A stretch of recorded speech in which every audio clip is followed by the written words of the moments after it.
Mama saya juga sudah mulai membenci saya. Adik-adik saya yang tadinya mereka 3 ini, saya begitu mengasihi mereka, mereka pun juga ikut terbawa arus dari mama saya. Akhirnya saya hidup seorang diri.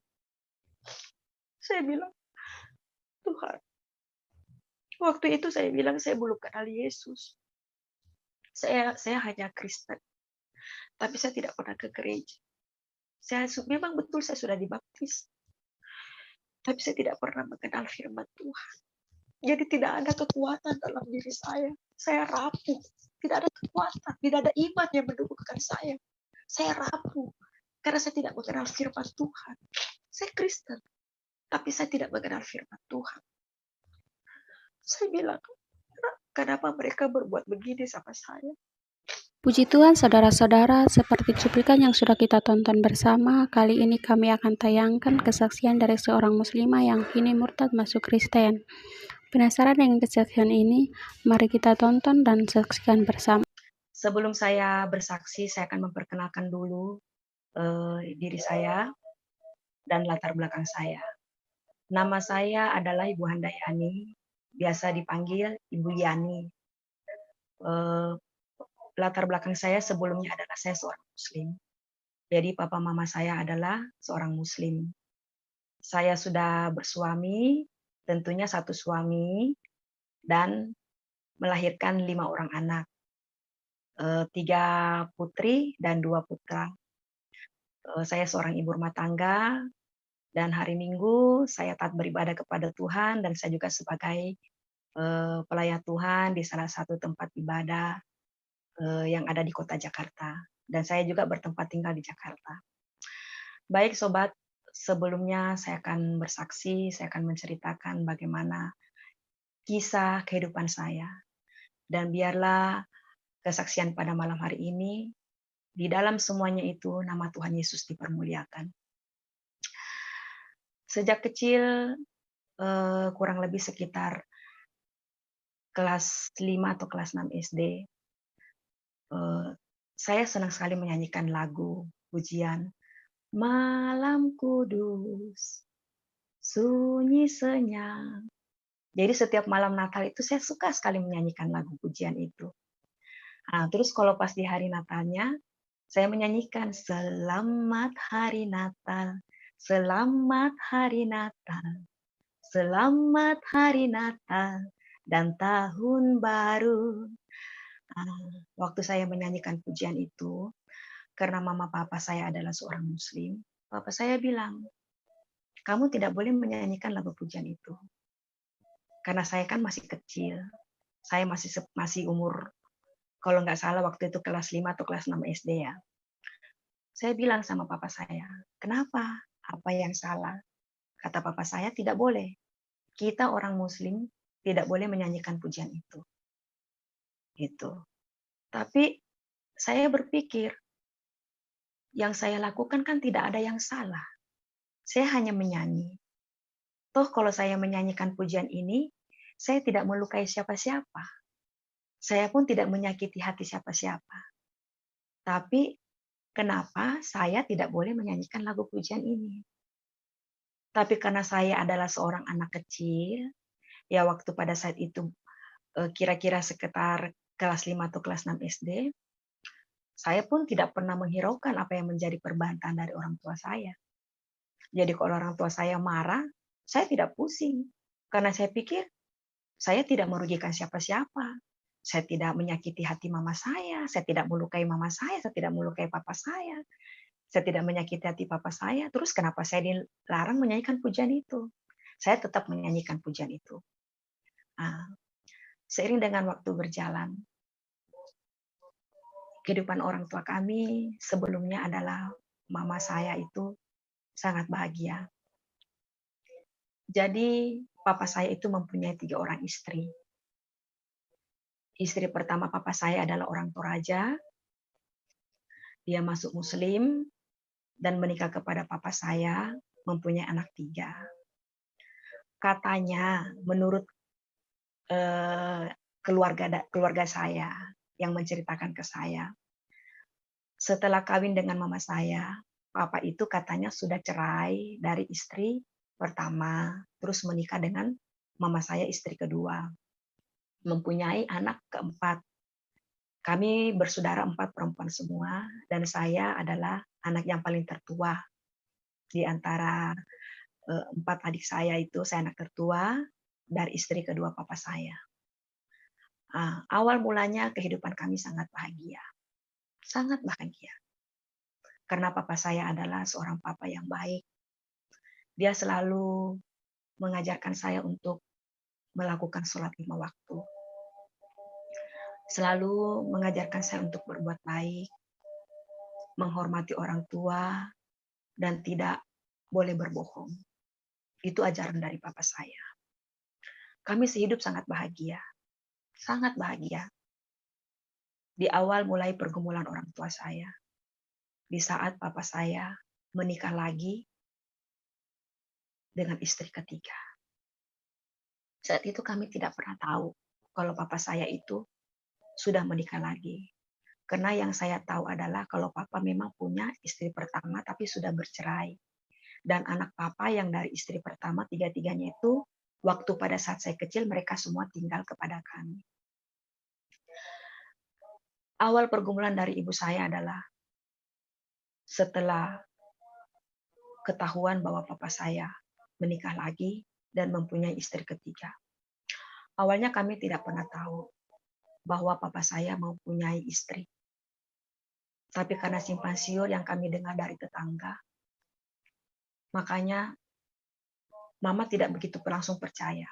Tapi mama selalu ngomong sama saya, apa iya benar papa sudah menikah lagi?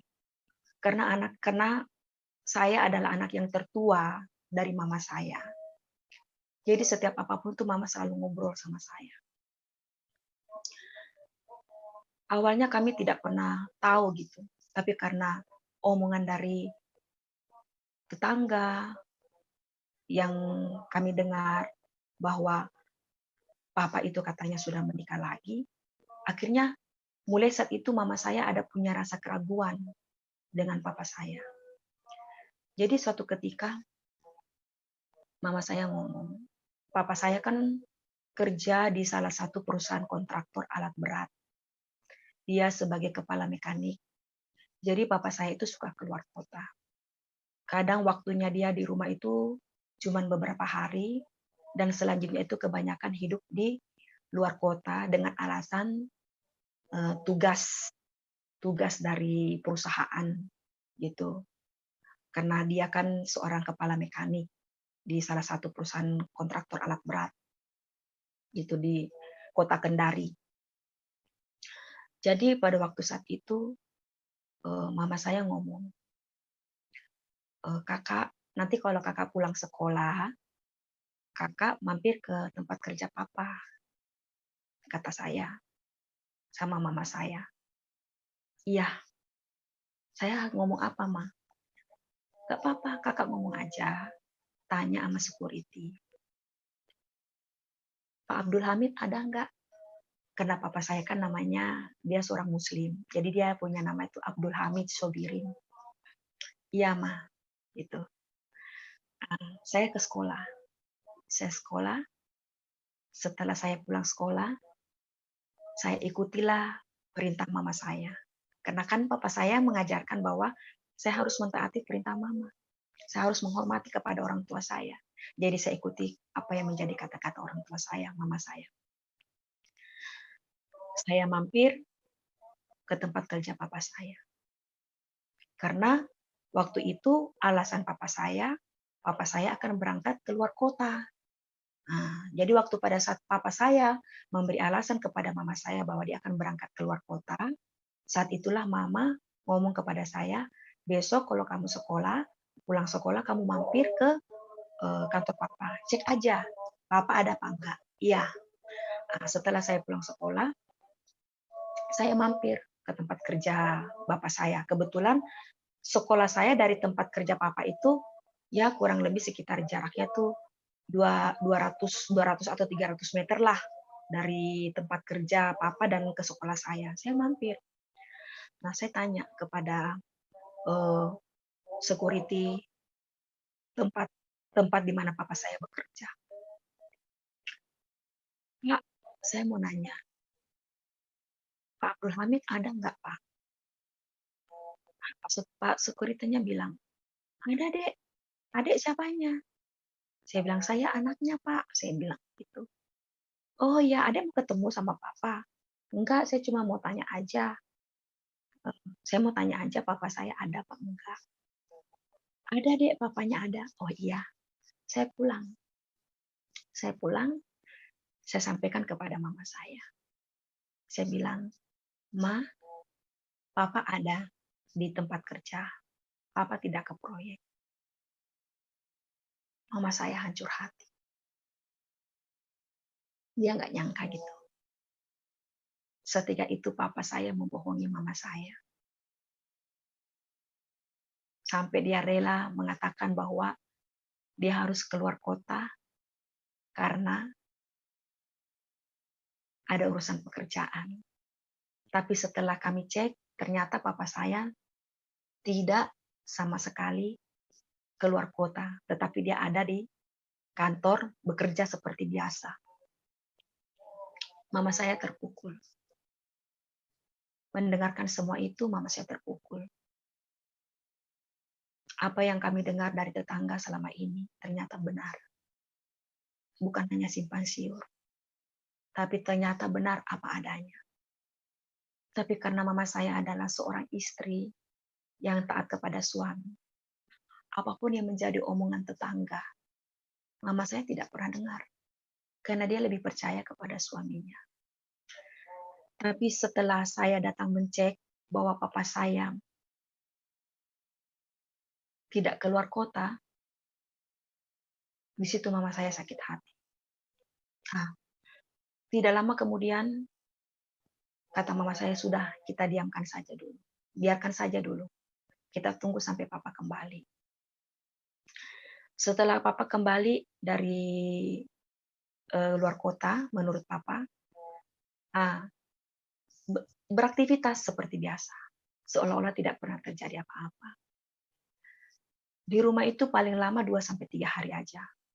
Terus setelah itu, papa saya ngomong lagi, dia harus keluar kota. "Ya," kata mama saya, "iya, tidak apa-apa, karena tugas," gitu. Nah, saat itu, waktu papa saya alasan dengan dia keluar kota, kata mama saya begini, "Ayo, kamu ikut, karena saya anak tertua." Kata mama saya, "Kamu ikut ya. Kita ikut, kita pergi lacak papa. Di mana papa tinggal. Kita pengen tahu, apa benar papa keluar kota, atau papa sudah tinggal ke istri mudanya." Gitu. Baik, saya ikutlah sama mama saya. Saya ikut, ternyata kita menemukan di mana papa saya tinggal. Ternyata dia tinggal bersama istri mudanya, dengan alasan sama kita adalah dia keluar kota, padahal dia tinggal bersama istri mudanya. Pada saat kita cek, yang namanya mama saya kan seorang istri, dia juga di dibakar dengan rasa cemburu, sakit hati karena papa saya selama ini dianggap sebagai suami yang baik, suami yang taat beribadah, suami yang rajin melakukan sholat 5 waktu, suami yang rajin mengajarkan kepada kami anak-anaknya bahwa kami tidak boleh berbohong, kami harus melakukan hal yang baik, harus melakukan kebaikan. Tapi ternyata sama sekali tidak. Apa yang saya alami masa kecil sama saya, apa yang saya alami di masa kecil saya itu ternyata sama sekali tidak. Begitu mama saya tahu kita tiba di rumah itu, ributlah mama saya kepada papa saya dan kepada istri mudanya. Mereka ribut. Mama saya tidak terima dengan apa yang menjadi kebohongan papa saya. Setelah ribut besar, kita pulang.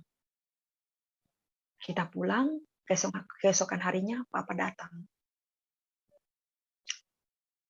Mama saya minta cerai. Mama saya minta cerai. Tapi bapak saya bilang, tidak, saya tidak akan menceraikan kamu. Tetapi apa yang menjadi kebutuhan kamu di dalam rumah tangga tetap saya penuhi. Tetap saya bagi rata, tetap saya adilkan. Gitu. Tapi karena mama saya adalah seorang istri yang taat, yang hormat kepada imamnya, kepada suaminya, iya, dia mengikuti apa yang menjadi kemauan suaminya dengan melihat kami anak-anaknya. Di sini dimulai awal dari penderitaan kami. Ternyata apa yang bapak saya katakan itu, bahwa dia akan menjadi suami yang adil bagi istrinya, tidak demikian. Yang tadinya kami hidup bahagia, yang tadinya kami hidup serba berkecukupan, tidak seperti apa yang papa saya katakan. Disitulah awal di mana kebahagiaan kami hilang, lenyap, dibawa dengan hancurnya hati, dengan ketidakadilan seorang papa atau seorang suami. Dan pada akhirnya kami mengalami pergumulan hidup yang sangat berat. Yang dimana yang seharusnya menjadi tunjangan kami sebagai anak-anak, itu sama sekali tidak terpenuhi. Yang dimana sebagai dia tanggung jawabnya sebagai seorang suami, sama sekali sebagai seorang papa kami, sama sekali tidak ada. Hilang. Dan satu ketika, mungkin karena bapak saya malu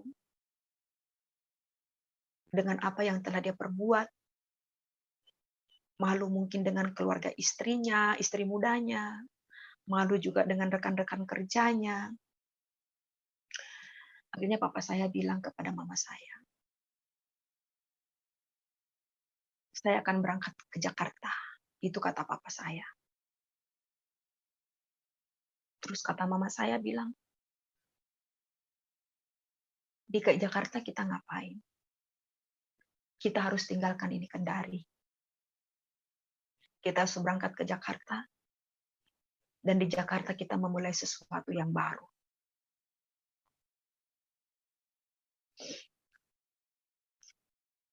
Kata mama saya, iya. Iya. Kata papa saya, ya udah. Kalau begitu, papa dan anak-anak duluan berangkat ke Jakarta. Karena saya kan 4 bersaudara. Jadi saya anak tertua. Adik saya yang bontot, karena waktu itu masih umur 2 tahun, kurang lebih seperti itu. Dia tinggal sama mama saya di Kendari. Papa saya ngomong, saya dan anak-anak akan berangkat ke Jakarta. Kamu tinggal di Kendari aja, sama yang kecil. Untuk menjual rumah, beserta segala isinya. Setelah itu, semua sudah terjual, kamu menyusul ke Jakarta. Kata mama saya, iya. Karena mama saya orangnya lugu, orangnya taat kepada istrinya. Dia tetap manut. Padahal mama nggak pernah tahu bahwa papa tuh bohong lagi. Manutlah. Iya.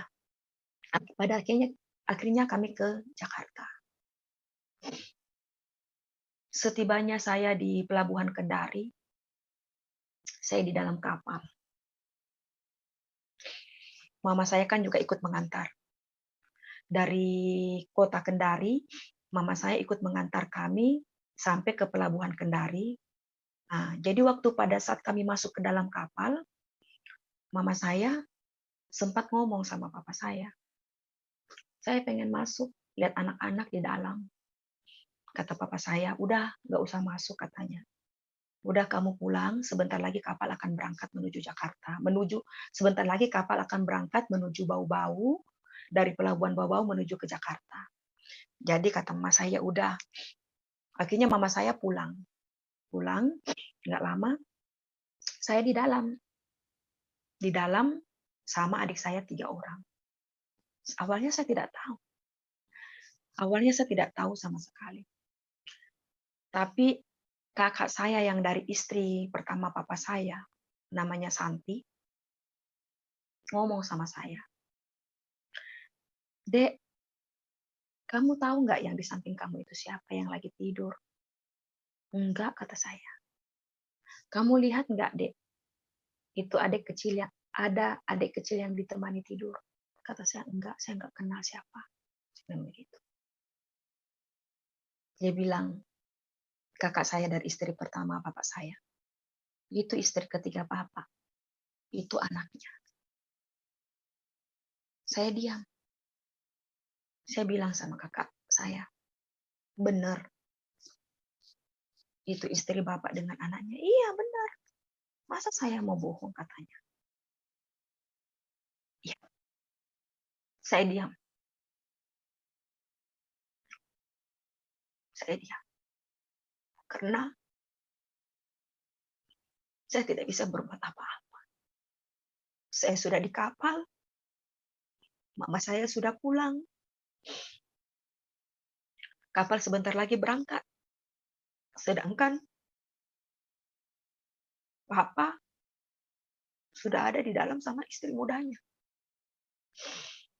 Jadi waktu itu, sepanjang perjalanan, hati saya hancur. Dari pelabuhan Kendari, Bau-Bau, sampai di Jakarta, hati saya hancur sekali. Saya bilang sama adik saya yang pertama, yang kedua, dan yang ketiga, "Dek, kita di sini aja bertiga ya. Kita nggak usah gabung ke sana." Ternyata papa bohongin mama lagi. Dia bilang cuma kita aja. Cuma papa dengan kita aja yang berangkat ke Jakarta. Ternyata di dalam sudah ada istrinya dengan anaknya yang menunggu. Karena adik saya yang kedua sama yang ketiga waktu itu masih kecil. Kalau saya tidak salah mereka itu kelas 4 SD sama kelas 2. Karena jarak-jarak kami itu beda-beda 2 tahun. Itu adik saya diam. Sepanjang dalam perjalanan, saya merasakan sakit hati. Saya ini mau berontak. Tapi saya nggak tahu apa yang harus saya perbuat. Saya masih anak kecil yang tidak tahu apa-apa. Tapi saya sudah diperhadapkan dengan keadaan seperti ini. Dengan papa beristri 3. Dengan papa melakukan banyak kebohongan. Sampai sepanjang dalam perjalanan hati saya bilang, oh ternyata ini yang dia ajarkan. Dia menyuruh saya untuk melakukan kebaikan. Tapi ternyata dia berbuat jahat kepada istri dan anaknya. Dia bilang, saya tidak boleh berbohong. Tetapi dia sendiri melakukan kebohongan besar buat istri dan anaknya. Saat itu hati saya kecewa. Kecewa sangat. Kecewa sangat. Sepanjang dalam perjalanan. Karena waktu itu kami naik kapal laut dari pelabuhan Kendari menuju Bau-Bau, Bau-Bau menuju Jakarta, itu bukan perjalanan yang singkat. Pada waktu itu kurang lebih kami ada seminggu di atas kapal. Saya tidak mau makan. Saya hanya minum. Tapi saya tidak mau makan sepanjang jalan. Karena hati saya sakit. Sakit sekali. Sampai papa saya bilang begini, Kamu tidak boleh begitu. Itu mama kamu. Biar bagaimanapun itu mama kamu juga. Saya bilang, tidak. Mama saya cuma satu. Dia yang melahirkan saya. Dia yang membesarkan saya. Dia itulah mama saya. Saya bilang begitu sama bapak saya. Terus bapak saya bilang, kamu tidak boleh begitu. Kamu harus hormat sama dia. Gitu. Saya diancam. Kalau kamu tidak mau hormat sama dia, papa cubit kamu. Gitu. Tidak, saya bilang. Sampai saat itu, papa bilang, kamu makan. Enggak, saya nggak mau makan. Di situ saya benci. Benci. Saya ngelihat sosok papa saya itu adalah seorang papa yang kejam. Papa yang tidak bertanggung jawab. Seorang papa yang rajin sholat 5 waktu. Yang rajin menyampaikan kepada kita, jangan berbuat jahat, harus berbuat baik, jangan berbohong, harus hidup jujur. Tapi ternyata ya tidak. Sampai satu ketika, tiba di Jakarta,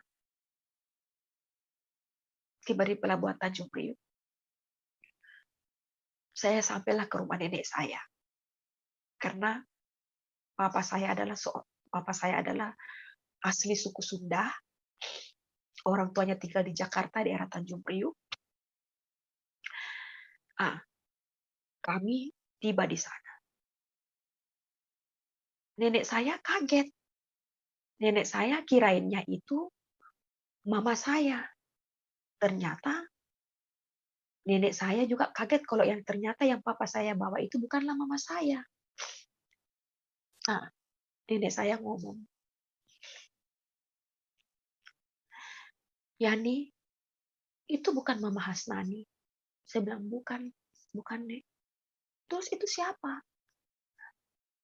Itu istri papa yang ketiga. Benar, itu istri papa kamu yang ketiga. Iya, Nek, itu istri papa yang ketiga. Terus mama kamu tahu nggak kalau kamu ke Jakarta? Tahu. Tapi taunya sama papa doang. Iya. Nggak tahu kalau sama yang ini. Enggak. Kebangetan katanya. Kebangetan bapak kamu. Ini nanti bagaimana kalau papa kamu tahu? Saya bilang sama nenek saya nggak tahu, Nek. Saya nggak ngerti apa-apa. Karena waktu itu saya masih kecil. Sering dengan waktu berjalan,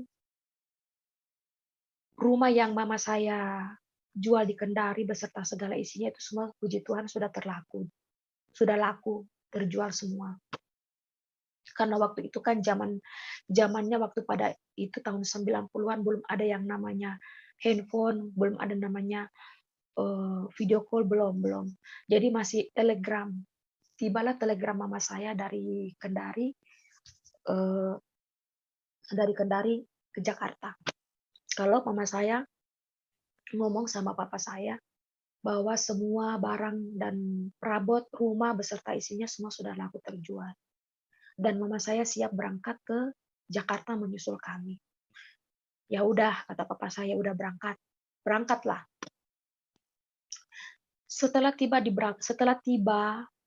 mama saya di Jakarta, papa saya ini jemput mama saya. Papa bilang, kamu nggak usah ke Tanjung Priuk. Kamu langsung aja ke Tasikmalaya, katanya. Ke Tasikmalaya. Kata mama saya nggak, terus anak-anak di mana? Katanya gitu. Anak-anak ada, cuma kan Tanjung Priuk lagi pengen digusur. Jadi untuk sementara mereka lagi sedang siap-siap karena mau penggusuran, katanya gitu kan. Memang waktu pada saat itu Tanjung Priuk sudah mau digusur. Jadi kamu harus siap-siap. Anak keluarga di sana harus siap-siap. Jadi untuk sementara kamu saya usingkan dulu ke Tasikmalaya. Jadi mama saya diusingkan ke Tasik. Di Tasik itu di mana orang tua kandung mama saya tinggal, yaitu bapak kandung mama saya tinggal di Tasikmalaya. Nah, setelah sampai berapa lama di sana papa saya balik. bapak saya balik. Nah, di situ mama saya sudah mulai ada firasat bahwa sepertinya ada sesuatu yang tidak benar gitu. Ada sesuatu yang disembunyikan, ada sesuatu yang tidak benar. Kok tiba-tiba saya datang, saya tidak boleh ke anak-anak, malah saya dibawa ke Tasik, di mana tempat orang tua eh, bapak kandung mama saya tinggal. Nah, karena mama saya kan tidak pernah ke Jakarta, jadi dia belum tahu tuh akses untuk ke Jakarta harus naik apa dia belum tahu. Menyuratlah mama saya kepada kakak mama saya yang tertua. Kebetulan kakak mama saya tertua itu tinggal di Jakarta dan sudah lama di Jakarta, dia cukup kenal kota Jakarta. Dia tinggal di daerah Gandul, Cinere. Ah, kakak mama saya itu menyurat kepada kakak saya. Dibilang saya ada di Tasik, anak saya ada di eh, Jakarta. Saya mau ke Jakarta ketemu sama anak saya, tapi saya tidak tahu untuk jalan menuju ke Jakarta. Akhirnya di inilah di apa namanya dipantau lah sama kakaknya untuk datang ke rumah kakak mama saya yang tua di daerah Gandul di Cinere sono, tinggal di sono dulu. Nanti dari sana baru kakak mama saya antar ke Tanjung Priuk eh, ke rumah mertuanya, ke rumah nenek saya di mana saya tinggal. Nah, setelah setelah tibanya mama saya di Jakarta, berangkatlah mama saya dari Gandul, dari Tasik ke Jakarta.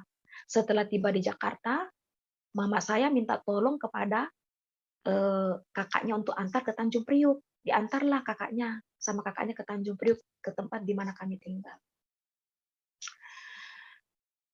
Begitu mama saya tiba di Tanjung Priuk, mama saya kagetnya luar biasa. Karena waktu pada mama saya tiba, istri ketiga papa saya ada di tempat. Ribut, ribut besar, ribut. Karena mama saya kan sudah pernah ketemu sekali dengan istri ketiga papa saya. Jadi begitu ketemu di Tanjung Priok, mama saya cukup kenal. Akhirnya mereka ribut, ribut besar. Karena nenek saya malu sama tetangga, akhirnya nenek saya bilang sama mama saya, iya Has, nenek juga nggak tahu kalau Hamid bawa istri muda lagi ke sini. Karena nenek saya itu taunya mama saya saja. Dia nggak tahu lagi kalau ada istri ketiga. Gitu. Akhirnya dipisahkanlah mereka. Dipisahkan mereka untuk tidak ribut. Akhirnya mama saya dibawa pergi untuk kembali ke rumah kakak saya. Sejak hari itu saya diam. Waktu saya lihat mama saya ribut, saya diam. Saya bilang saya nggak nyangka bisa seperti ini. Nenek saya tidak terima. Nenek saya malu sama tetangga. Karena nenek saya cukup dikenal di Tanjung Priok. Beliau sudah cukup lama tinggal di situ. Akhirnya dia malu. Karena terjadi keributan di dalam rumahnya. Karena ulah anaknya sendiri. Akhirnya nenek saya bilang begini, suruh pergilah. Disuruhlah pergi bapak saya. Akhirnya bapak saya pergi. Pergi dengan istrinya. Pergi dengan istrinya. Saat itu kami tidak tahu. Kami tidak pernah tahu bapak itu pergi kemana sama istrinya. Kami ditinggalkan dengan mama saya begitu saja di Jakarta. Bapak saya pergi, tidak meninggalkan kabar, dia pergi kemana, tidak meninggalkan pesan, surat, ataupun biaya hidup, tidak. Jadi, selama bapak saya pergi meninggalkan kami di Jakarta, kami hidup dari uang, rumah, perabot yang sudah dijual sebelumnya di Kendari, itu menjadi biaya hidup kami selama ada di Jakarta. Uang itu tidak cukup untuk membiayai kehidupan kami. Jadi nenek saya bilang,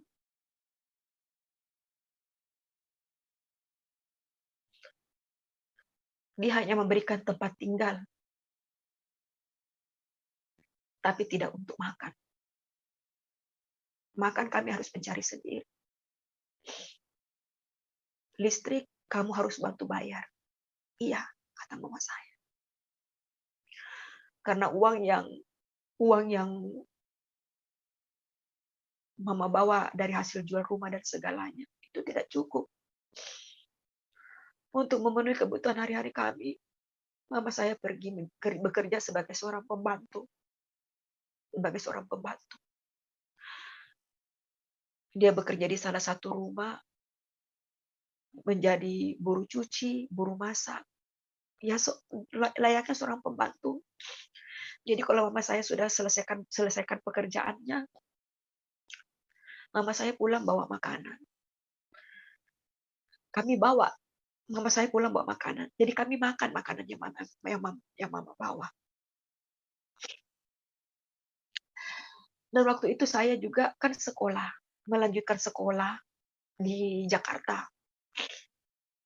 Nah, sampai suatu ketika, mungkin nenek saya sudah tidak kuat, sudah tidak tahan. Padahal kami hanya numpang tinggal. Kami tidak membebani dia untuk biaya makan. Bahkan mama saya pun membantu untuk pembayaran listrik. Jadi waktu itu saya pergi sekolah. Mama saya pergi bekerja. Enggak. Jadi waktu itu mama saya setelah kerja pembantu, dia dapat pekerjaan di Cakung sebagai buruh di salah satu perusahaan di Cakung. Itu. Setelah kerja pembantu ini, mama saya dapat pekerjaannya lebih baik lagi sebagai buruh di Cakung. Nah, karena mungkin nenek saya lihat bahwa mama saya sudah punya kerja sudah baik di Cakung sebagai buruh pabrik dan gaji tetap sudah ada. Nah, nenek saya suruh saya keluar dari rumah itu. Suruh bawa kami dengan anak-anaknya untuk keluar dari rumah itu. Jadi kata mama saya, iya nanti katanya gitu. Tunggu sudah gajian gitu baru kami keluar. Karena kalau sekarang kan kita tidak punya uang untuk bayar kontrak gitu kan. Nah, kata nenek saya iya. Tapi kami nggak tahu gitu kalau ternyata nenek itu diam-diam cari-cari kontrakan gitu. Kita nggak tahu. Nah, setelah saya pulang sekolah sama adik-adik saya, mama saya berangkat kerja, saya pulang sekolah. Saya masuk di kamar, saya kaget, saya lihat. Ternyata di dalam kamar itu sudah tidak ada pakaian saya semua. Bahkan kasur yang buat kami tidur itu sudah tidak ada. Sudah tidak ada. Saya diam. Nenek saya ngomong, barangnya udah nenek angkut. Diangkut kemana, Nek? Nenek udah dapat rumah kontrakan. Barangnya udah nenek angkut semua di sono. Kamu tinggal bawa badan aja di sono katanya. Oh iya, Nek. Saya diam. Saya nggak bilang-bilang. Saya tunggu mama saya pulang. Mama saya ini belum tahu. Karena mama saya kan kerjanya dari pagi sampai malam. Kadang pulangnya tuh sore, cuma kadang mama saya ikut lemburan. Jadi kadang nyampe rumah tuh jam 9, jam 10 malam gitu. Setelah mama saya pulang, mama saya kaget. Bu, katanya, pakaian saya sama kasurnya di mana? Oh, iya, nenek udah dapat kontrakan, nenek udah angkut semua. Masalah bayar nenek udah bayar, udah kamu katanya tinggal aja di sono, gitu. Udah bawa anak-anak kamu ke sana. Di mana? Sini, dianterin lah sama nenek. Setelah itu kami tiba, saya kaget. Saya lihat ternyata rumah yang kami tinggali waktu pada saat itu sangat tidak layak. Tidak layak sekali. Di mana lingkungan rumah itu tidak baik. Jadi di lingkungan rumah itu banyak perempuan-perempuan yang suka merokok, banyak supir-supir kontainer yang suka mampir, minum-minum sampai mabuk-mabukan. Sampai saya menangis, saya bilang sama mama saya, "Mak, kok mereka tega ya buat kita begini?" Kayak gitu. "Kok Bapak tega ya, Mak? Nenek juga tega. Padahal kita kan nggak minta makan. Kita hanya numpang tinggal. Tapi kok kita dicariin rumah kontrakan kayak begini?" Rumah kontrakan itu seperti kandang kambing, saya bilang. Di mana kotor, banjir ya banjir. Pokoknya tidak layak sekali lah. Tidak layak, sangat tidak layak. Ah, mama saya bilang, terus mama saya peluk saya kan. Dia rangkul tuh anaknya empat-empat. Dia bilang, "Eh, kamu sabar aja ya." Kayak gitu. Kita jalani saja. Masih ada mama kok yang cari uang. Kalau mama pergi kerja, kamu jaga adik-adik kamu. Biar mama yang kerja nyari duit, kamu urus adik kamu. Iya, Pak. Di situ saya benci. Saya benci kepada bapak saya. Saya benci kepada dedek saya. Saya benci kepada semua keluarga bapak saya. Karena mereka sama sekali tidak menganggap kami. Mereka sama sekali tidak menolong kami waktu pada saat itu. Jadi benar-benar bapak saya sendiri. Setelah sekian lama, tidak ada kabar. Tidak ada kabar. Tiba-tiba bapak saya datang. Datang seperti seorang pahlawan yang tidak pernah punya rasa bersalah apa-apa. Karena bapak saya adalah istri yang manut, yang masih hormat. Karena dia belum ada status cerai dengan suaminya. Tetap dia ikut. Akhirnya bapak saya bilang, "Ayo kita pindah dari tempat ini," katanya. "Pindah dari tempat ini. Tempat ini," katanya, "tidak cocok lingkungannya." Ya udah, kita pindah. Saya dulu udah senang di hati saya. Karena pikir saya nih, bapak saya sudah balik, bapak saya sudah bahagia lagi. Tapi rasa benci saya itu tidak bisa hilang mulai dari berangkat ke Kendari sampai pada hari itu. Akhirnya dapatlah kita rumah kontrakan yang lebih layak. Di mana rumah kontrakan itu di depannya ada warteg, warteg sama pedagang sembako. Jadi rumah kontrakan itu cukup inilah sederhana tapi tidak seperti tempat yang awal gitu. Tidak seperti tempat yang awal. Nah, tinggallah beberapa saat bapak saya dengan mama saya. Tapi waktu pada saat itu bapak saya tidak punya penghasilan apa-apa. Bapak saya tidak bekerja. Jadi yang menunjang kehidupan kami di Jakarta yaitu mama saya sebagai seorang istri, sebagai tulang punggung, dia bekerja di Cakung di salah satu perusahaan sebagai buruh pabrik itu di perusahaan garment itu. Nah, tiba-tiba bapak saya ngomong ke mama saya. Karena mama saya sebelum kami ke Kendari, sebelum kami berangkat ke Kendari tinggal, mama saya kan juga punya rumah di Makassar. Nah, rumah di Makassar itu ditempati dengan saudara mama saya yang nomor 3 gitu. Jadi selama kami di Kendari, rumah yang di Makassar itu ditempati dengan saudara mama kami yang ketiga. Nah, waktu kami ke Jakarta, rumah yang di Kendari itu mama jual beserta perabot-perabotnya, baru uangnya itu dipakai untuk berangkat dan biaya hidup di Jakarta. Nah, sampai di Jakarta tiba bapak saya ngomong. Bapak saya bilang, mending kamu katanya pulang ke Makassar, jual itu rumah di Makassar.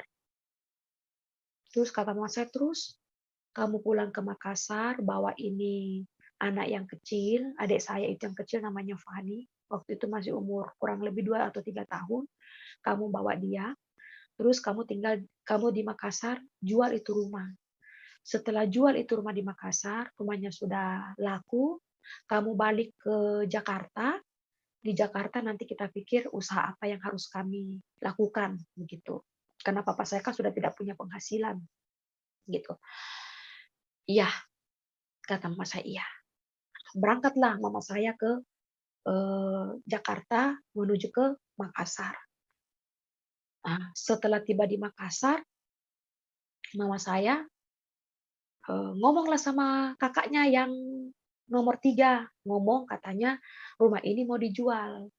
Tapi kata kakak mama saya bilang, kalau rumah ini dijual itu tidak seperti kita menjual perhiasan, begitu bawa perhiasan ke toko emas langsung laku. Ini butuh waktu beberapa lama. Jadi kalau kamu mau jual rumah ini yang di Makassar, berarti kamu harus tinggal untuk beberapa lama untuk menjual rumah itu. Kata mama saya, udah. Jadi keterangan ini disampaikan kepada bapak saya. Ternyata bapak saya, waktu mama saya pulang ke Makassar, saat itulah kesempatan bapak saya lagi untuk bohong lagi. Bohong kepada istri, bohong lagi kepada anaknya. Ngomong sama bapak saya. Ya nih, kamu tinggal bertiga di sini ya sama adik-adik kamu. Kamu jaga adik-adik kamu ya yang baik. Bapak mau berangkat ke saya lupa waktu itu kemana, ke Kerawang kemana gitu, ke Cikarang apa kemana, Cikampek saya lupa gitu. Bapak lagi ada kerjaan di sana gitu. Eh, Kamu di sini bertiga sama adik kamu. Nanti kalau kamu mau makan, kamu nggak bisa masak, udah kamu ke nenek aja gitu. Jaga adik kamu ya, ya iya, saya bilang gitu, iya. Deket kok nanti bapak katanya pulang seminggu sekali, iya. Sering waktu berjalan, kok bapak saya ini tidak pulang-pulang gitu. Mama saya juga di Makassar. Sedangkan saya ini bingung. Saya sekolah, mau sekolah tidak punya uang sekolah. Baik uang SPP sekolah waktu pada saat itu kan sekolah negeri pun juga masih ada uang SPP. Gitu berapa tahun yang lalu tahun 90-an itu sekolah negeri itu masih ada uang SPP. Nah, saya bingung, saya ini sudah nggak membayar uang sekolah berapa bulan gitu. Sedangkan papa saya pergi ini tidak ada kabar, tidak pulang-pulang, tidak juga nyimpan duit. Nah, mama saya juga di sana, di Makassar. Saya ini bingung bagaimana saya harus urus adik saya 3 orang ini bingung gitu. Nah, karena saya ingat pesan papa saya, kalau kamu mau makan, kamu ke nenek, katanya gitu. Bapak udah bilang sama nenek, tapi saya nggak tahu bilangnya apa. Bilangnya apa udah ngasih duit ke nenek saya buat makan kita atau bagaimana, saya nggak ngerti gitu. Jadi setiap kali saya datang ke sana nenek saya marah. Saya itu nggak boleh makan kalau tidak eh, kalau tidak bantu nenek saya. Jadi saya harus bantu dulu urus pekerjaan rumah, urus piring-piringnya dia habis masak, baru saya bisa makan. Karena kalau saya tidak urus semuanya, saya tidak boleh makan. Nggak makan. Satu ketika mungkin nenek saya sudah kesel ya, sudah kesel dengan keluhan bapak saya. Nenek saya marah. Kamu tahu nggak katanya? Enggak nih saya bilang. Bapak kamu tuh bohong katanya. Bapak kamu tuh tidak pergi kerja. Bapak kamu tuh nggak punya kerjaan. Saya diam. Saya nggak tahu, Nek. Kan setahu saya pergi kerja gitu. Coba kamu lihat bapak kamu katanya. Sudah mama kamu disuruh pulang ke Makassar. Sudahnya dia pergi nggak nyimpan duit, nggak nyimpan apa. Kamu ditinggalin 3 orang di sini. Memangnya kamu ditinggalin 3 orang di sini itu bukan beban nenek? Itu beban nenek. Buat kasih makan kalian itu, saya harus nyari duit di mana? Sedangkan bapak kamu itu pergi tidak meninggalkan uang sama sekali. Saya diam. Saya bilang, memang bapak saya kemana nih? Tolong jujur saya bilang. Kamu tahu bapak kamu kemana? Iya, Nek. Bapak kamu pulang ke Kendari ke istri ketiganya. Saya diam, saya lemes.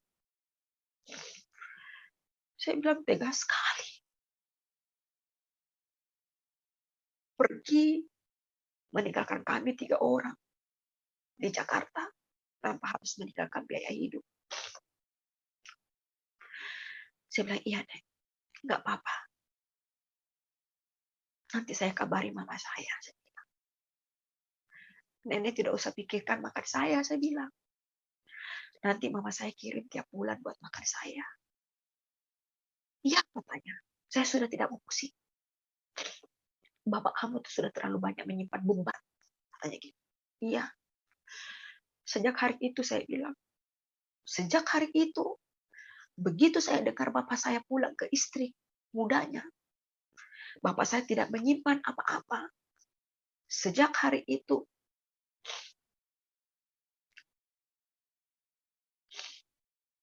saya tidak mau makan di rumah nenek saya. Kebetulan di depan rumah saya itu ada warteg. Untuk kasih makan adik 3 ini, adik saya 2 orang ini, saya bilang sama adik saya, "Dek, kami udah nggak sekolah. Kami sudah tidak sekolah karena kami sudah tidak punya uang untuk bayar uang sekolah. Untuk biaya hidup pun sudah tidak punya." Dan puji Tuhannya waktu pada saat itu, waktu mama saya pulang ke Makassar, mama saya sudah membayar rumah kontrakan untuk 1 tahun, selama 1 tahun. Nah, saya bilang sama adik saya, "Udah, nanti kakak cari, nanti gampang, nanti kakak cari kerja biar kita bisa makan." Saya ngomonglah sama bos yang punya warteg. Saya bilang, namanya Mbak Wati, saya masih ingat beliau. "Mbak Wati, ini semua sayurannya mau disiangin ya?" "Iya," katanya, "mau disiangin." "Tempe-tempenya juga mau dipotongin ya?" "Iya." "Emang kenapa, Dek?" katanya. "Saya potongin ya," saya gitu. "Terus Mbak Wati nanti gaji pakai apa? Mbak Wati nggak bisa gaji kamu pakai duit." Saya bilang, "Nggak apa-apa Mbak Wati," saya bilang. Kalau saya nggak dikasih duit nggak apa-apa, yang penting adik-adik saya bisa makan," saya bilang. "Oh ya udah, nggak apa-apa." Jadi setiap hari tuh saya bantu warteg. Saya kupas sayurnya, saya potong-potongin tempenya, saya bersih-bersihin piringnya, yang piring-piring bekas orang makan. Setiap kali, setiap saya sudah kerja, saya dikasih makan sama Mbak Wati. Jadi kalau saya sudah dikasih makan, saya bilang sama adik saya, "Dek, udah, kamu makan ya." Kata adik saya, "Kakak nggak makan." "Enggak, kakak udah makan." Padahal saya belum makan, saya bilang. "Saya belum makan." "Udah, kamu makan ya." Begitu. "Ya kak, biar adik saya makan." Sampai satu ketika saya sudah tidak tahan dengan beban ini, saya bilang. Saya sudah tidak tahan. Saya pergi cari surat. Saya pergi cari amplop, amplop, amplop yang pernah zaman dulu kan kalau kita kirim surat itu pakai perangko. Saya pergi cari. Jadi waktu saya cari, saya dapatlah perangko yang masih utuh, tapi stempelnya pudar. Stempelnya pudar. Saya menyurat ke mama saya di Makassar. Saya ceritakan semua apa yang menjadi pergumulan saya di Jakarta kepada mama saya. Saya ceritakan bagaimana perbuatan bapak saya di Jakarta. Bagaimana bapak saya meninggalkan, saya ceritakan semua. Setelah saya ceritakan, mama saya bilang begini, "Iya, nanti mama kirim duit." Jadi setiap saya kirimlah, sudah saya menyurat itu, saya kirim surat itu dengan perangko bekas yang stempelnya pudar. Saya kirim, akhirnya surat itu sampai. Setelah sampai surat itu, mama saya kagetnya luar biasa. Dia pikir papa saya ada di Jakarta, ternyata bapak saya sudah tidak di Jakarta. Nah, akhirnya saya ceritakan keadaan saya, bahwa saya mau makan, saya sudah tidak punya uang. Bahkan untuk makan ke rumah nenek, saya tidak boleh, saya dimarah-marahin sama nenek, karena bapak pergi tidak simpang duit buat biaya hidup kami selama di Jakarta.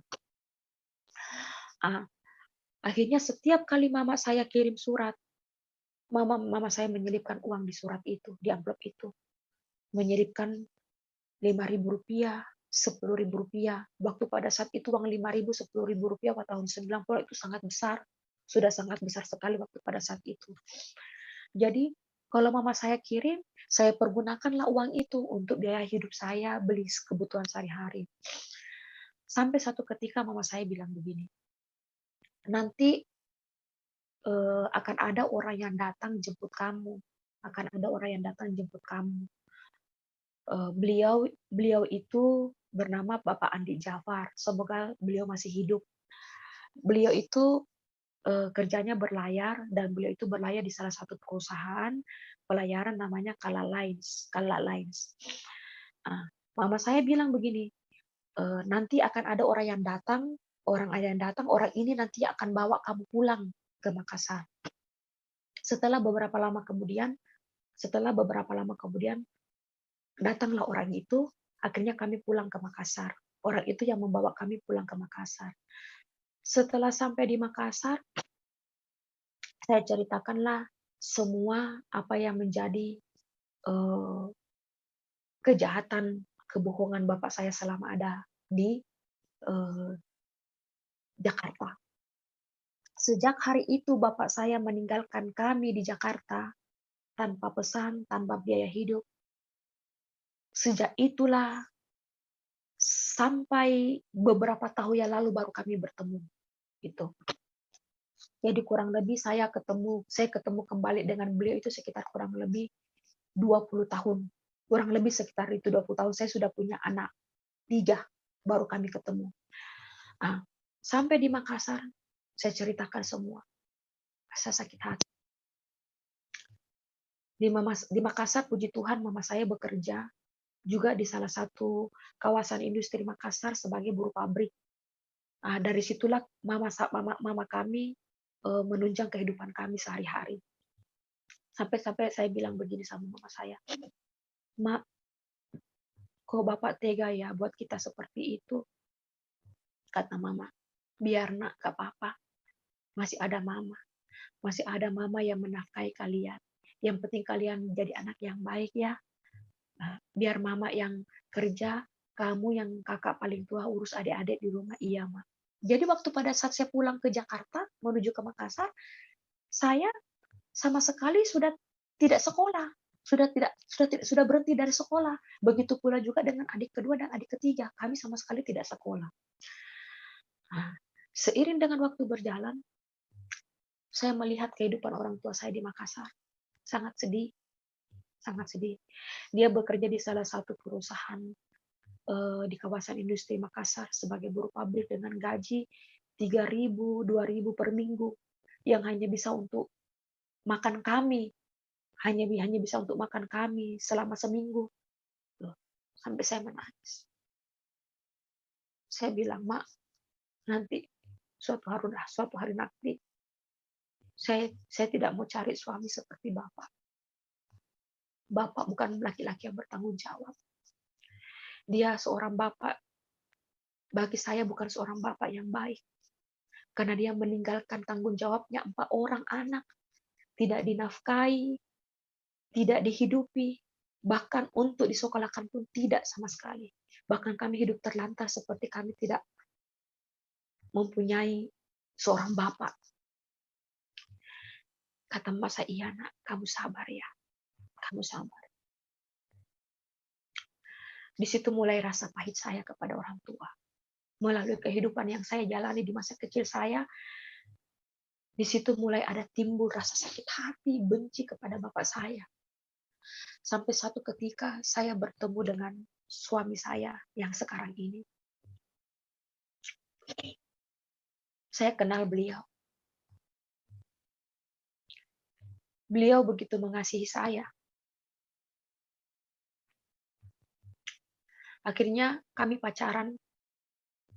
Pacaran kami itu nggak lama. Akhirnya dia datang melamar. Saya bilang sama mama saya, "Ma, ini pacar saya mau datang lamar." Kata mama, "Ya udah, nggak apa-apa." Terus mama jawab, "Tapi bagaimana? Dia kan sama kita tidak seagama, nak. Dia Kristen, kamu Muslim. Saya bilang apa? Udah sih Mak, nggak apa-apa. Jangan hanya karena faktor agama, terus itu menghalangi saya sama dia. Semua agama mengajarkan kebaikan, saya bilang sama mama saya. Iya benar Nak. Terus kata mama saya, udah, kalau memang kamu mau menikah sama dia, ya sudah menikah. Karena saya berpikir, dengan saya menikah dengan suami saya yang sekarang ini, saya bisa mengurangi beban orang tua saya. Artinya, yang tadinya beban mama saya 4, berkurang 1 kan menjadi 3 lagi, gitu kan. Sisa 3 lagi. Nah, saya kawin dengan suami saya dibaptis, akhirnya kami menikah. Disinilah awal dari semuanya. Jadi waktu saya menikah dengan suami saya itu, saya tidak pernah direstui dengan keluarga suami saya. Dan yang menghadiri pernikahan kami waktu pada saat itu cuman mama mertua dan saudara laki-laki dari mertua saya. Itu yang menghadiri. Dengan mama saya dan saudara mama, orang tua mama saya juga yang hadiri sebagai saksi. Jadi sebelum saya menikah dengan suami saya dibaptis. Saya mengikuti prosedur pernikahan sampai pada saya pernikahan sampai pada hari H saya menikah. Jadi waktu saya menikah, waktu pada saat itu tidak ada pun satu dari keluarga suami saya yang merestui. Jadi sebelum saya menikah dengan suami saya itu, saya kenal nih suami saya, dia baik. Tapi salah satu kekurangannya dia adalah dia itu suka minum minuman keras. Tapi saya tidak melihat bahwa dia itu sosok peminum, karena saya lihat dia baik, dia begitu mengasihi saya. Nah, jadi saya tidak hiraukan gitu. Akhirnya kami menikah. Setelah kami menikah, disitulah awalnya mulai saya merasakan sangat sakit hati, hancur hati melihat keadaan kehidupan saya. Di mana saya menikah, tidak ada satupun saudara dari suami saya yang merestui pernikahan kami. Tidak ada. Padahal mereka Kristen. Mereka Kristen, mereka rajin beribadah. Tapi kenapa waktu pada saat saya menikah dengan suami saya, tidak ada pun satu yang merestui. Bahkan mereka begitu membenci saya. Dengan alasan yang saya tidak pernah tahu sampai pada hari ini. Akhirnya kami hidup terpisah dari keluarga suami. Kami menyendiri.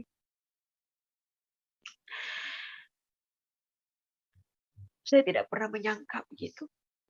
Saya sampai bilang, apa ya salah saya? Kenapa kok saya menikah sama suami saya tidak punya salah apa-apa, tapi kenapa saya dibenci? Saya bilang begitu. Kenapa saya dimusuh? Sedangkan saya tidak pernah berbuat apa-apa sama mereka. Saya tidak pernah berbuat jahat sama mereka. Saya kenal pun mereka setelah saya menikah dengan suami saya. Tapi kenapa mereka begitu membenci saya?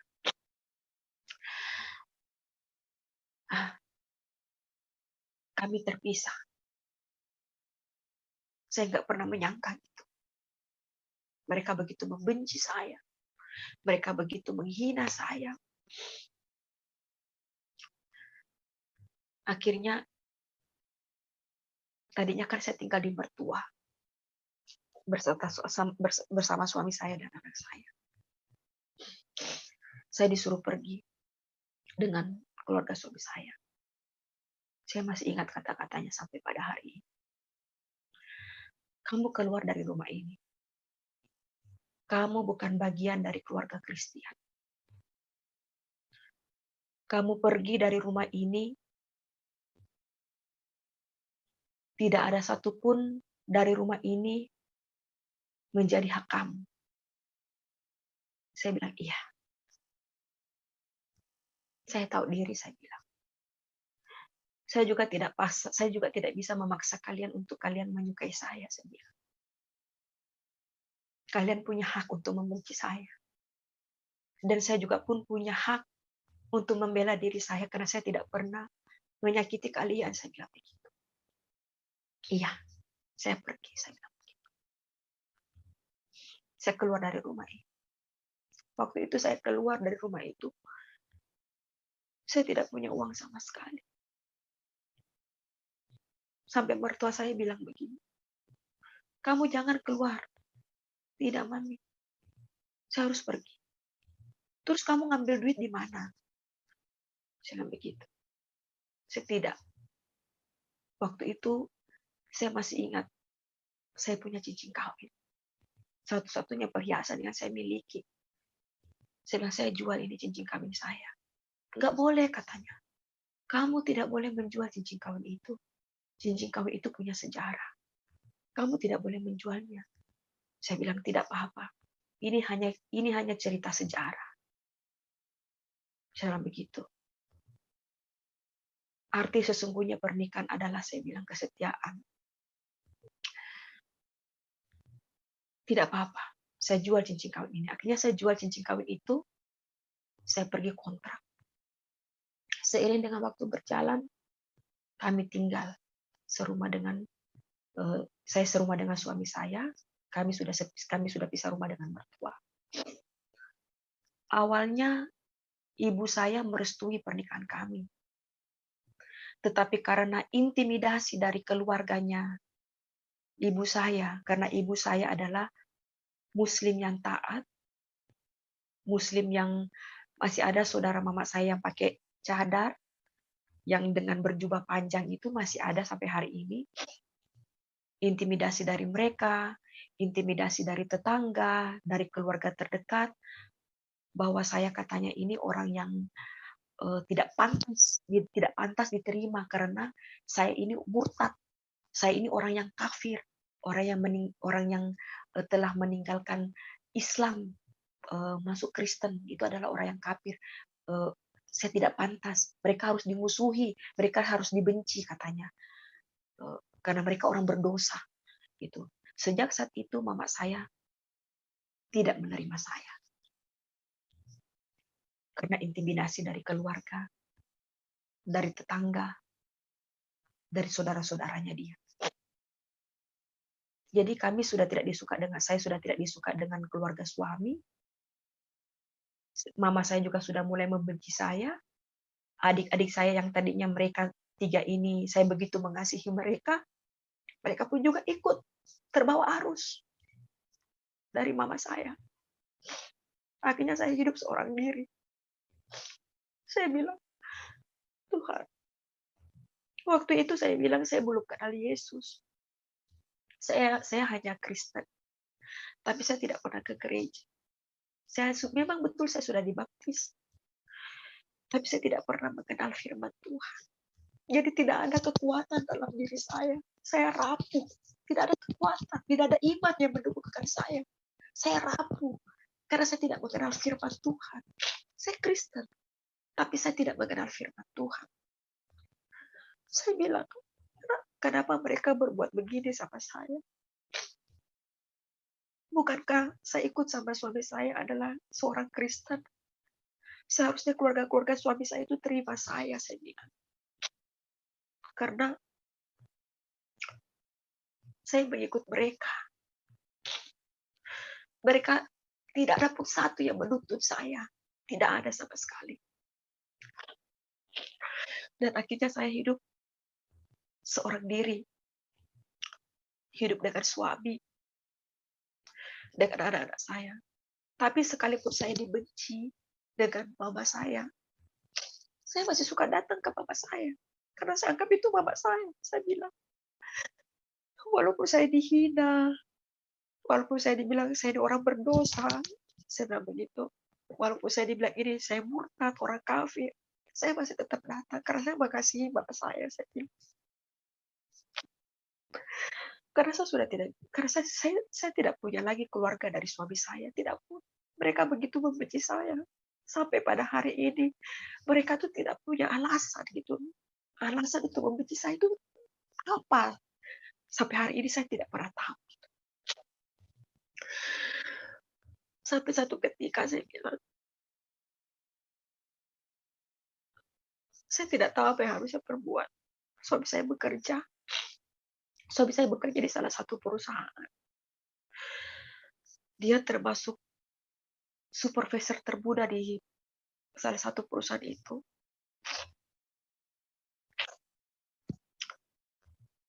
Termasuk cukup berhasil, saya bilang. Berhasil. Suatu ketika suami saya jatuh dalam dosa. Di mana suami saya berselingkuh dengan wanita malam. Begitu saya tahu, saya hancur hati. Saya bilang, Tuhan, kenapa saya begini? Saya menikah. Saya bilang, saya tidak mengerti.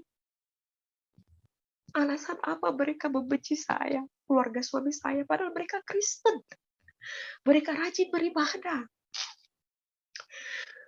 Setiap waktu ada ibadah keluarga, tapi begitu mereka membenci saya, dengan alasan saya tidak jelas sampai hari ini. Saya bilang. Ditambah lagi bapak saya. Ditambah lagi suami saya yang jatuh dalam dosa. Saya tidak terima. Saya tidak terima. Karena saya sudah mengalami waktu kecil. Awal dari kepahitan kehidupan saya adalah melihat papa saya menikah lagi. Saya melihat keadaan orang tua saya. Ditambah lagi suami saya seperti itu.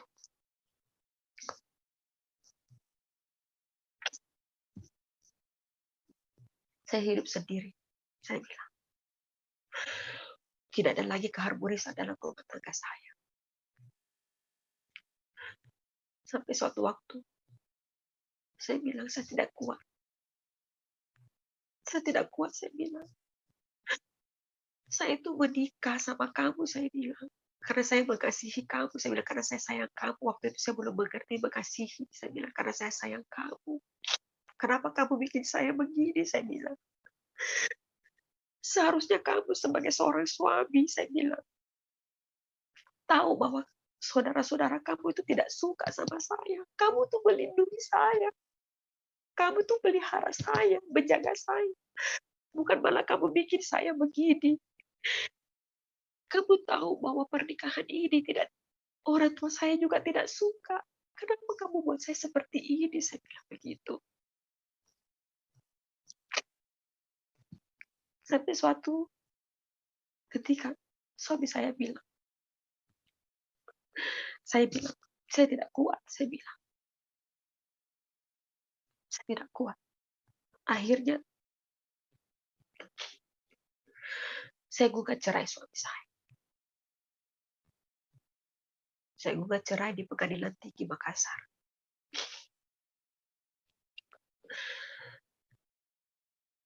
Selama persidangan, suami saya tidak pernah hadir. Dan saya juga sudah tidak tahu, saya bilang, apa yang suami saya inginkan, karena waktu itu kami sudah putus komunikasi sama sekali. Tidak ada komunikasi sama sekali. Komunikasi kami sudah terputus. Saya gugat di Pengadilan Tinggi Makassar. Satu kali persidangan saya datang, suami saya tidak hadir. Akhirnya dikirimi lagi surat panggilan untuk datang ke persidangan berikutnya. Ternyata di persidangan berikutnya, suami saya tidak hadir lagi. Karena saya melihat semua ini, akhirnya saya kecewa. Saya kecewa. Saya bilang, Saya bilang, Tuhan, kenapa semua ini terjadi?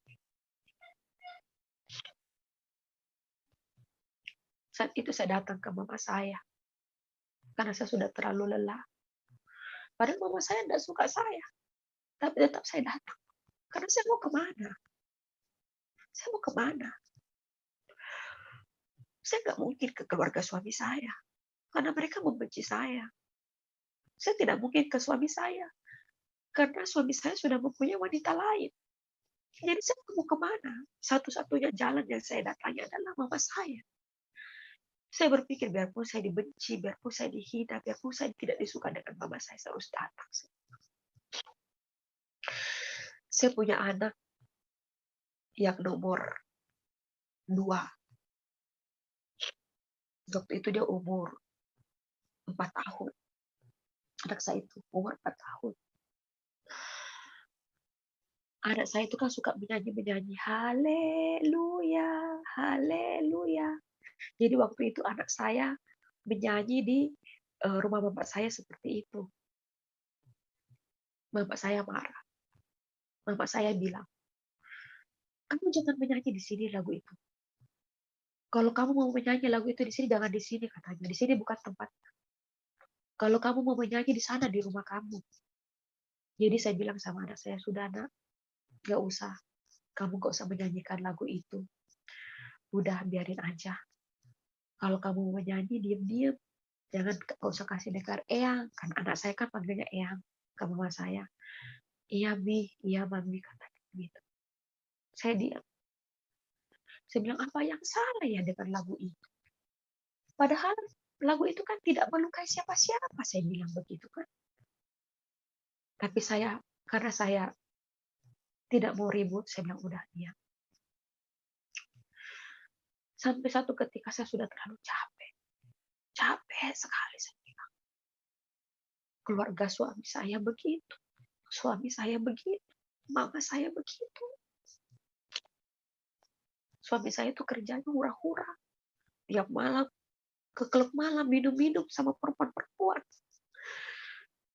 Saya kecewa gitu. Sampai saya suatu hari, saya punya anak yang nomor 3 waktu itu, umur 1 tahun kurang lebih.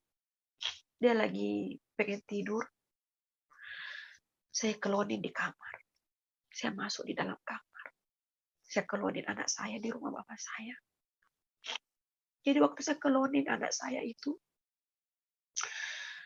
tanpa saya sadar,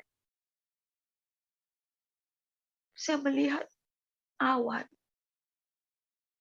Terus ada sosok kaki yang begitu kotor. Turun menghampiri saya. Seorang manusia yang begitu kotor. Yang banyak orang muslim bilang, Tuhannya kok pakai kolor. Seperti itulah sosok Yesus datang kepada saya. Saya kaget. Waktu saya lihat Tuhan Yesus datang, saya kaget. Tapi waktu pada saat itu saya tidak tahu bahwa dia itu Yesus. Secara daging saya tidak tahu bahwa itu Yesus karena saya belum pernah ketemu Yesus. Tetapi di dalam roh saya, begitu dia datang, seperti roh hati ini berkata, yaitu Tuhan.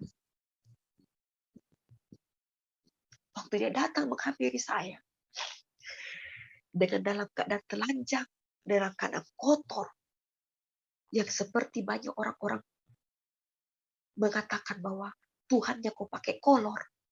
Seperti itulah sosok Yesus datang.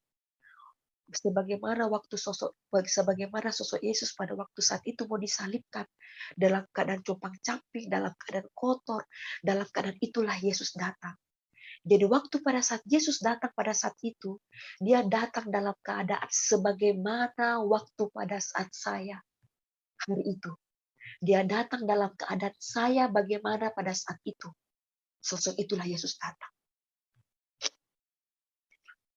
Saya lihat Tuhan Yesus datang, turun dari awan, menghampiri saya. Terus dia menjamah kepala saya 3 kali.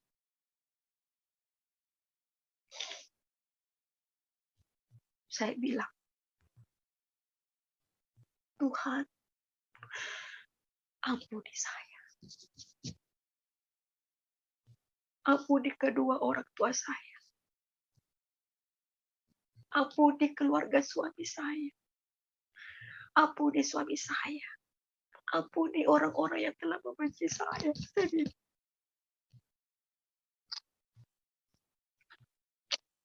Terus Tuhan bilang, iya. Tuhan mengganggu. Tuhan berkata, iya anakku. Aku mengampuni. Aku mengasihi. Aku mengampuni orang-orang yang telah membenci kamu. Aku mengampuni orang tua. Aku mengampuni keluarga suami. Saya terbangun. Saya bilang, apa saya sudah mau mati ya? Kok ada orang datang seperti Yesus? Tapi kok roh saya bilang itu Tuhan. Tapi kok Tuhan datang dalam keadaan seperti itu? Yang seperti tadi saya katakan, Tuhan Yesus datang dalam keadaan sebagaimana waktu pada saat saya itu. Dia datang dalam keadaan saya lagi hancur hati.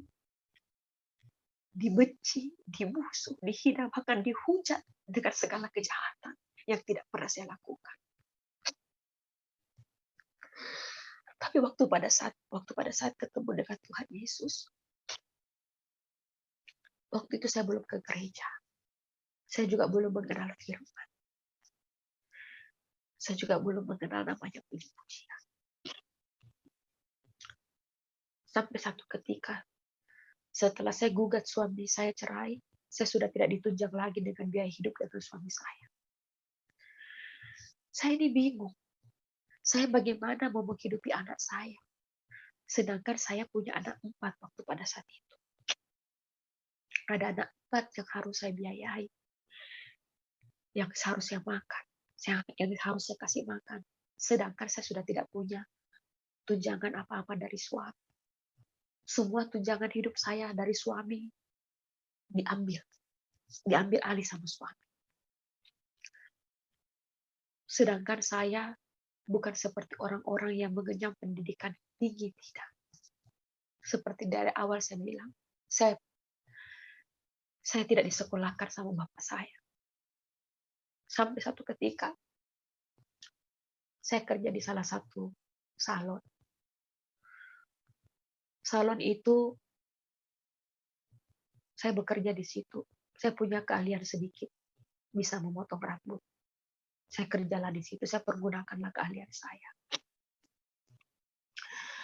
Tapi yang namanya kerja di salon itu kan gajinya tidak seberapa. Gaji itu tidak mencukupi, saya bilang, untuk biaya kehidupan anak kami 4 orang. Saya bingung bagaimana. Sedangkan saya ini sudah tidak ada komunikasi lagi dengan suami. Putus komunikasi. Putus komunikasi dengan suami. Dengan keluarga suami juga tidak. Dengan orang tua juga tidak. Sampai satu ketika saya bilang sama mama saya, Ma, saya titip anak saya 4 orang. Saya mau tinggalkan Makassar. Mama saya bilang, kamu mau kemana? Saya bilang, saya mau pergi ke suatu tempat. Saya bilang, satu provinsi. Saya mau bekerja di sana. Kata mama saya, udah. Yang penting katanya, kamu ingat kirimin anakmu duit. Jangan kamu di sana enak-enak, di sini anakmu menderita. Saya bilang, enggak. Justru saya pergi ini demi mereka, supaya mereka hidup. Karena saya sudah tidak dapat tunjangan dari suami. Akhirnya saya pergi. Jadi saya pergi ke kota, yaitu NTT, Nusa Tenggara Timur. Di daerah Mumere. Di sana saya bekerja di salah satu klub malam sebagai seorang pramuria.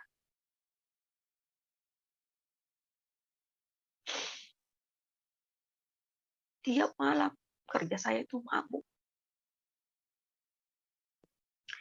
Temani laki-laki hidup belak mabuk. Tiap malam saya bekerja di sana seperti itu.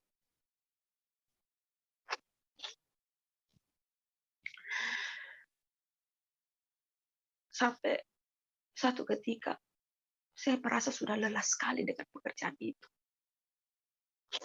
Tiba-tiba malamnya saya di-booking dengan bapak polisi. Ternyata bapak polisi itu orang Makassar, cuma dia tugas di daerah Mumere. Bapak polisi itu bilang, kami ngobrol-ngobrol. Begitu dia tahu orang Makassar, dia kaget. Kamu orang Makassar? Saya bilang, iya. Bapak saya orang Sunda, saya bilang. Mama saya orang Makassar. Gitu. Kenapa kamu ada di sini? Saya tidak jawab panjang lebar. Saya bilang, iya. Saya ke sini karena untuk membiayai hidup anak saya. Pak, saya bilang.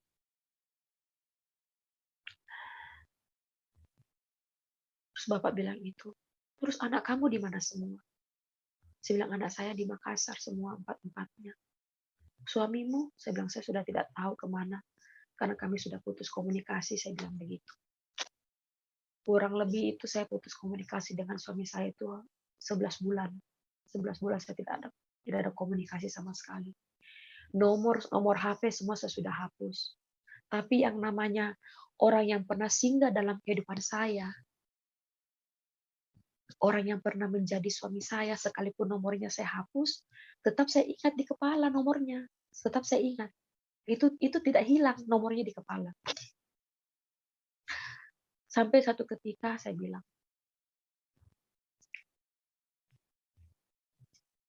saya lelah, capek dengan semua ini. Tiba-tiba saya tertidur. Seperti ada sesuatu gitu yang menggerakkan hati saya. Telepon suamimu, hubungi suamimu. Tapi daging ini pikiran ini tidak mau gitu. Pikiran ini tidak mau. Tapi di dalam hati ini keras berbicara. Di dalam hati ini keras berbicara. Hubungi suamimu. Telepon suamimu. Akhirnya saya coba tidak mengeraskan hati saya telepon suami saya. Begitu saya telepon suami saya tanya, bagaimana kabar kamu? Suami saya bilang, kabar saya baik. Saya lagi sakit sekarang. Saya bilang sama suami saya, kamu sakit apa? Dia bilang, saya sudah 3 hari tidak ke proyek. Karena saya sakit. Terus dia tanya, kamu di mana? Saya jawab, saya di Mumere. Kamu ngapain di Mumere? Saya kerja, saya bilang. Kamu kerja apa di sana? Kata suami saya. Saya bilang, saya kerja di klub malam sebagai seorang pramuria. Suami saya bilang, kenapa kamu kerja begitu? Kamu nggak tahu, itu nggak baik. Kamu nggak boleh kerja begitu. Saya jawab kembali suami saya. Kamu kan suka ke klub malam. Kamu suka wanita-wanita malam. Kamu suka wanita pemabuk kan? Makanya saya lakukan seperti ini. Karena kamu suka wanita peminum, saya bilang begitu. Kamu suka wanita malam, makanya saya lakukan seperti ini. Akhirnya suami saya bilang, kamu mau pulang nggak? Saya bilang, saya mau pulang. Saya mau benahi rumah tangga kita. Terus kamu di sana bagaimana? Saya bilang, cuma saya tidak bisa pulang. Kenapa? Karena saya terikat kontrak di salah satu klub ini. Karena sebelum saya berangkat ke Momere, sebelum saya berangkat dari Makassar ke Momere, saya sudah ambil uang sama pemilik klub untuk biaya hidup anak saya selama saya berangkat ke Momere, selama saya bekerja dan belum ada hasil gaji, dari saya ngambil dulu ke situ untuk menghidupi anak saya bilang. Saya tidak bisa, karena saya terhitung kontrak. Kalau kontrak saya tidak selesai, terus saya pulang, saya harus bayar cas sebesar 10 juta, saya bilang gitu. Sedangkan saya kan tidak punya uang sebesar itu. Terus suami saya bilang, terus bagaimana caranya? Saya bilang, udah, tidak apa-apa. Nanti saya pikirkan di sini, saya bilang begitu. Sampai satu ketika, datang lagi tuh Bapak polisi. Nah, dia booking saya. Akhirnya saya ngobrol dengan Bapak polisi itu. Bapaknya baik. Bapak itu sangat baik. Bapak itu sangat menghargai saya sebagai seorang wanita. Jadi waktu pada saat saya temani Bapak itu ngobrol dan sebagai teman minumnya, sama sekali pun dia tidak memperlakukan saya buruk seperti wanita-wanita pramulia lainnya, tidak. Dia sangat menghargai saya. Sampai suatu ketika saya ketemu lagi dengan Bapak itu, saya bilang, Pak, Bapak bisa tolong saya enggak? Bapak itu bilang, saya tolong apa kamu? Kamu mau saya tolong apa, katanya. Pak, saya mau keluar dari sini. Tapi saya bingung, saya masih terikat kontrak. Kalau saya pergi dari sini, sedangkan kontrak saya masih berjalan, saya harus bayar cas 10 juta, sedangkan saya tidak punya uang sebesar itu. Terus, apa yang harus saya lakukan? Bisa nggak Bapak keluarkan saya dari tempat ini? Oh bisa, katanya. Bisa. Karena Bapak itu punya jabatan, di sana, dia cukup berpengaruh, dan cukup dikenal juga dengan pemilik klub itu. Akhirnya Bapak itu bilang, sini saya minta nomor HP kamu, besok pagi saya hubungi kamu. Nanti saya hubungi bos kamu. Ya, akhirnya malam itu dia minta nomor HP saya. Dia minta nomor HP saya, terus besok paginya saya dapat, besoknya dia telepon saya. Dia bilang apa? Saya sudah ngomong sama bos kamu. Saya bilang saya mau bawa kamu keluar dari sini. Tapi saya tidak bilang sama bos kamu kalau saya mau pulangkan kamu ke Makassar. Karena jangan sampai bos kamu itu mengatakan bahwa kamu masih terikat kontrak, saya nantinya bagaimana gitu. Jadi saya cuma bilang saya bawa kamu keluar dari tempat ini gitu. Iya, gitu. Jadi kamu diam aja dulu di situ, nanti saya akan urus, kata Bapak polisi itu. Iya. Akhirnya nggak lama kemudian bos saya datang, pemilik klub itu datang. Padahal sebelumnya, saya bekerja di klub itu baru dikontrak 3 bulan, tapi saya termasuk salah satu kembang di klub itu. Di klub itu menurut setiap setiap tamu dan teman-teman lain yang ngomong gitu. Jadi saya salah satu wanita idola di klub itu gitu kan. Nah, jadi setelah Bapak itu ngomong, bos pemilik klub itu datang sama saya. Dia bilang, "Ya nih, besok kamu siap-siapkan ya barang kamu." Saya bilang, "Kenapa, Kak? Kamu mau dibawa keluar dengan Bapak polisi yang kamu temani semalam." "Oh iya, kamu siapkan semuanya, terus kamu ikut dia sebentar lagi dia datang menjemput." "Iya, terima kasih, Pak." Saya begitu.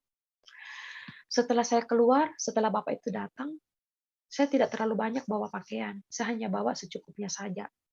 Dan pakaian-pakaian saya dan peralatan-peralatan yang lainnya itu saya simpan di koper. Saya bilang sama teman-teman para pramuya yang lain, kalau kalian mau pakai aja nggak apa-apa. Gitu. Saya nggak gembok koper saya, tapi kalian mau pakai aja. Karena saya sudah mau pergi, saya bilang begitu. Akhirnya tidak lama Bapak itu datang. Setelah itu saya keluar, terus Bapak itu bilang begini, Yani, kita makan dulu, nanti kita ngobrol di tempat makan. Iya Pak, saya begitu. Akhirnya kita ke tempat makan, kita ngobrol di tempat makan. Setelah saya tiba di tempat makan, akhirnya Bapak itu ngomong sama saya, Yani, saya sudah ngomong sama bos kamu. Untuk sementara malam ini kamu nginap di hotel dulu. Nggak apa-apa ya, kamu sendiri. Kamu nginap di hotel, masalah hotel tidak usah kamu pikirkan, nanti saya bayar hotel. Nanti besok saya persiapkan ongkos buat kamu, saya persiapkan dulu tiket-tiketnya buat kamu untuk kamu terbang ke Makassar. Nanti setelah setelah tiba di Makassar, kamu akan ketemu dengan anggota saya. Nanti anggota saya yang akan bawa kamu pulang ke rumah orang tua kamu.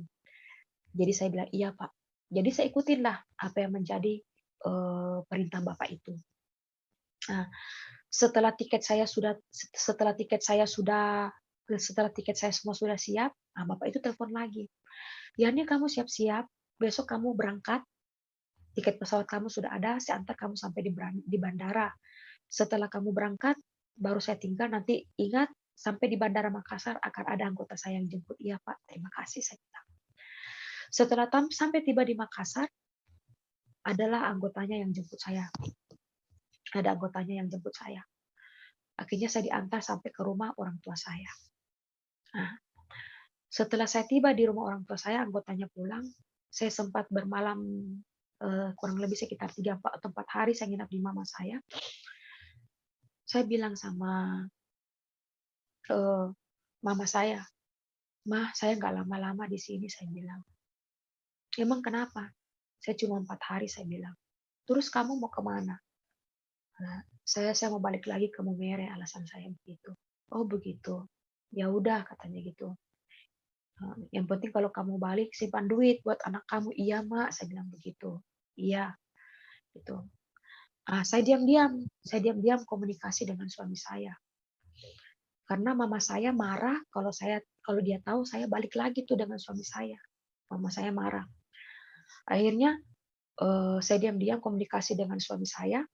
Saya bilang sama suami saya sudah tiba di Makassar. Suami saya bilang, "Terus sekarang?" "Ya sekarang kita ini mau bagaimana?" saya bilang. "Kalau memang kita mau kembali, mau rukun dalam rumah tangga kita, ya udah ayo kita rukun. Tapi kalau memang kamu mau bagaimana, ya saya terserah kamu," saya bilang. Suami saya bilang, "Tidak, kita harus kembali utuh rumah tangga kita." Waktu pada saat itu suami saya tugas di Jakarta. Tugas di Jakarta, suami saya ditempatkan di Jakarta untuk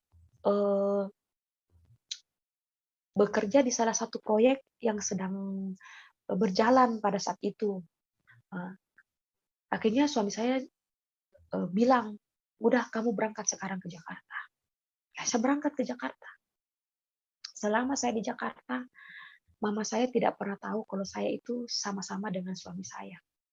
Mama saya sama sekali tidak pernah tahu sama-sama dengan saya dengar sama-sama dengan suami saya. Tapi untuk kebutuhan hidup anak saya, rutin tiap bulan saya memberi. Saya mengirim ke mama saya untuk kebutuhan anak saya. Sampai satu waktu anak saya dulu sekolah, saya kirim satu-satu. Sampai satu waktu anak saya kirim dan sampai semuanya kami kumpul di Jakarta kembali. Nah, setelah kami hidup di Jakarta, saya bilang sama suami saya, "Iya, saya mau kembali sama kamu," saya bilang. "Tapi dengan catatan, kita harus berjanji. Kita tidak saling mengungkit masa lalu, baik masa lalu saya dan baik masa lalu kamu, saya tidak akan ungkit lagi. Tapi saya mau kita sama-sama berubah. Kita perbaiki rumah tangga kita. Kita benahi rumah tangga kita." Suami saya bilang, "Iya." Suami saya bilang, "Iya, saya tidak akan pernah mengungkit apa yang menjadi perjalanan hidup kamu waktu saat kita berpisah. Begitu pula juga dengan kamu." Saya "Iya, saya berjanji." Jadi setelah kami kumpul di Jakarta, kami mencoba untuk hidup baru. Kami mencoba untuk memperbaiki semuanya. Kami mencoba mengubur semuanya. Sampai satu ketika semua anak saya kumpul. Saya dipisahkan daripada orang-orang yang membenci saya. Tuhan yang bawa saya ke Jakarta. Tuhan yang pelihara saya di Jakarta. Tuhan yang memisahkan saya dari orang-orang yang membenci saya, dari orang-orang yang mencemooh saya, dari orang-orang yang menuduh saya berbuat jahat. Tuhan yang memisahkan kami ke Jakarta. Akhirnya kami di Jakarta hidup suami istri beserta anak-anak tanpa ada keluarga dari pihak saya maupun dari pihak suami saya. Sampai di Jakarta hidup kami sekeluarga dilawat oleh Tuhan.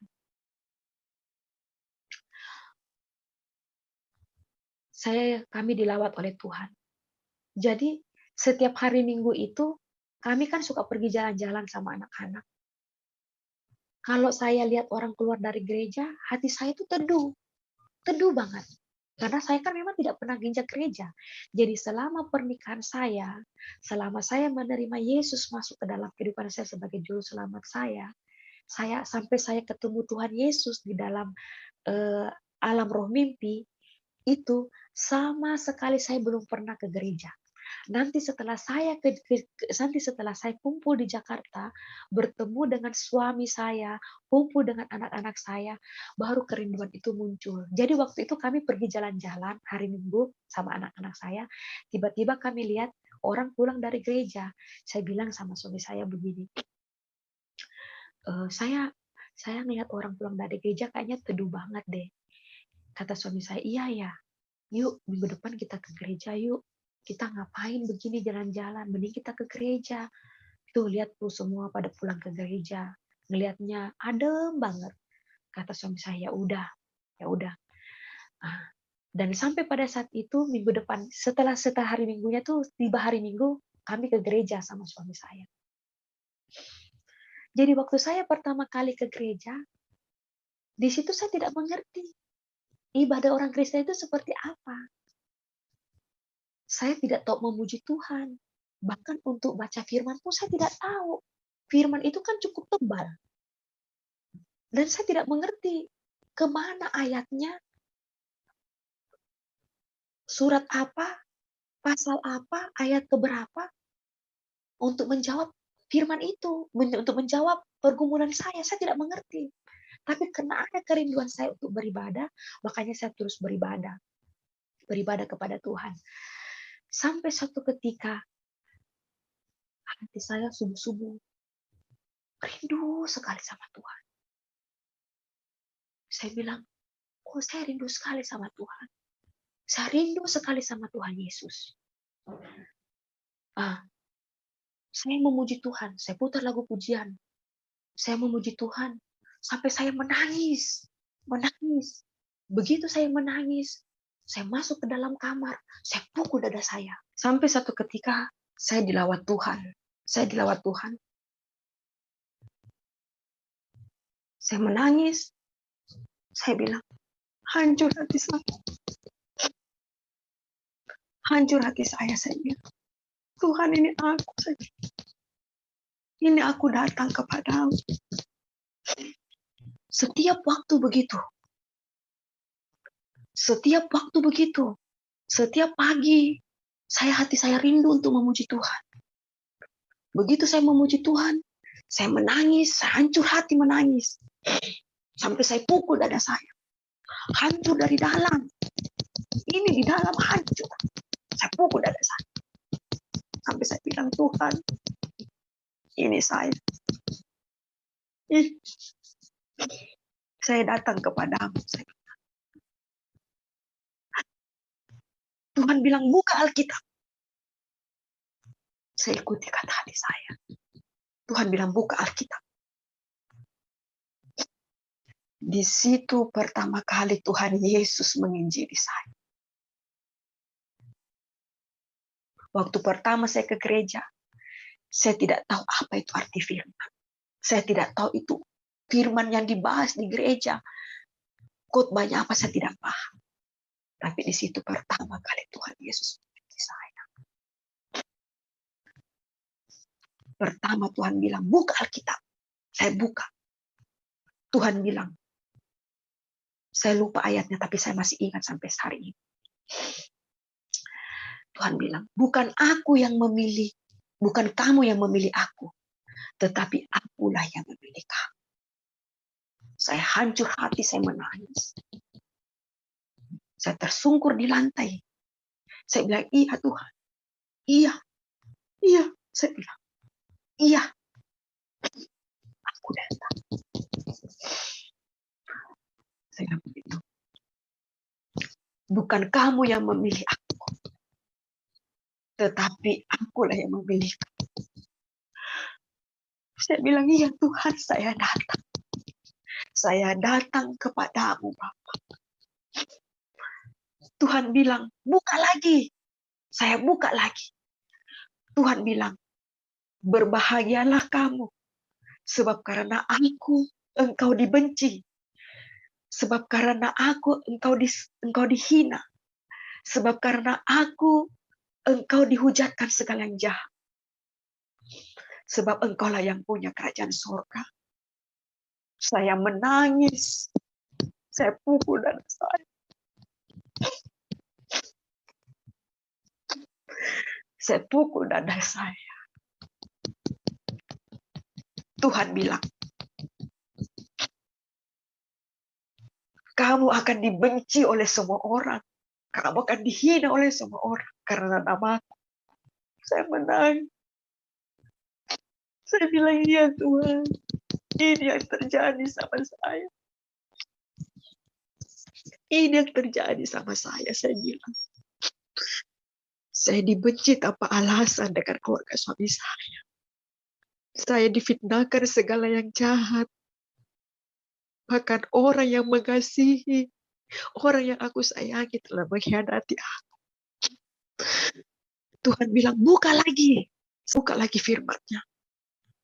Tuhan bilang, aku datang untuk memisahkan engkau dari saudaramu perempuan, dari orang tuamu, dari mertuamu, dari saudaramu laki-laki, dari saudara iparmu. Ya Tuhan, saya bilang, ini yang saya alami. Ini yang saya alami Tuhan sekarang ini. Saya bilang.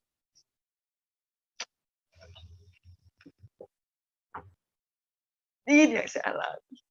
Tuhan bilang, buka lagi. Saya buka lagi. Tuhan bilang, musuhmu adalah orang seisi rumahmu. Saya bilang, iya. Inilah firman. Inilah Injil pertama kali Tuhan menginjili saya. Saya bilang, iya Tuhan. Hari itu saya bilang, saya dilawat dengan Roh Kudus. Saya diurapi dengan Roh Kudus. Saya berkata-kata bahasa roh. Sampai Tuhan bilang, lihat anakku. Engkau anak yang ku kasih. Iya Bapak. Sampai saya menangis. Saya menangis tersyukur kepada kaki Tuhan. Firman inilah tergenapi dalam kehidupan saya. Pertama Tuhan mengatakan bukan Tuhan yang memilih, bukan aku yang memilih Tuhan, tetapi Tuhanlah yang memilih aku. Dari kecil, kelas 5-6 SD, saya suka menyanyikan lagu pujian Selamat Hari Natal. Selamat Hari Natal adalah selamat merayakan hari kelahiran Tuhan Yesus. Saat itulah saya baru sadar setelah kelas 5 SD, ternyata saya sudah menerima Yesus lahir ke dalam hidup saya. Genap firman Tuhan. Pada saat saya menikah dengan suami saya, tanpa alasan, saya dibenci dengan keluarga suami saya. Bahkan saya difitnahkan segala yang jahat dalam hidup saya. Setelah pernikahan saya berjalan, tanpa alasan, orang tua saya pun ikut membenci saya. Dengan memfitnahkan saya bahwa saya adalah orang yang berdosa. Padahal saya tidak pernah melakukan kekejian. Tidak pernah melakukan dosa di hadapan Tuhan. Saya merasa waktu itu. Tapi Tuhan genapi firman-Nya. Tuhan bilang, berbahagialah engkau karena namaku engkau dibenci, engkau dihina, engkau difitnahkan segala yang jahat. genap firman. Di situ saya tersyukur. Saya tersadar. Saya bilang, iya. Pakai aku jadi alat. Pakai aku jadi alatmu Tuhan Yesus untuk menyampaikan kebenaranmu dalam hidupku. Ini aku. Firman Tuhan itu hidup dalam diriku. Firman Tuhan itu nyata dalam hidupku. Semua tergenapi. Berbahagialah karena namaku engkau dibenci. Karena namaku engkau dihina. Karena namaku engkau dihujat. Karena namaku engkau dituduhkan segala yang jahat. Berbahagialah sebab engkau yang mempunyai kerajaan surga. Saya mengangkat tangan, saya tersyukur, saya menangis bagi Tuhan Yesus. Saya ingat waktu saya kecil. Saya suka disuruh mengaji sama bapak saya.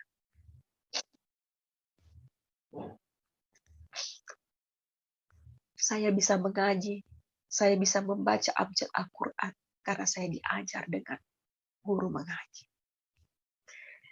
Saya bisa membaca Al-Fatihah, saya bisa membaca Qul huwallahu ahad, Allahu samad, lam yalid walam yulad walam yakul lahu kufuwan ahad. Bismillahirrahmanirrahim. Alhamdulillahirabbil alamin arrahmanirrahim. Malik yaumiddin. Ihdinas siratal mustaqim. Siratal ladzina an'amta 'alaihim ghairil maghdubi 'alaihim waladdallin. Saya bisa membaca tulisan Al-Qur'an karena saya diajar dengan guru mengaji. Seorang manusia yang menjadi guru untuk kami diajar mengaji. Tapi kali ini Tuhan Yesus sendiri yang datang melalui lawatannya dalam hati saya untuk menginjili saya pertama kali, yaitu firman Tuhan yang saya dengar pada hari itu. Saat itu saya baru paham. Ternyata apa yang saya alami dari kecil sampai pada pemulihan hubungan suami saya dengan kehidupan saya. Itu tertulis di dalam Alkitab. Saya bercerai, melakukan gugatan perceraian. Bahkan ikut persidangan 2 kali. 2 kali tidak dihadiri suami saya.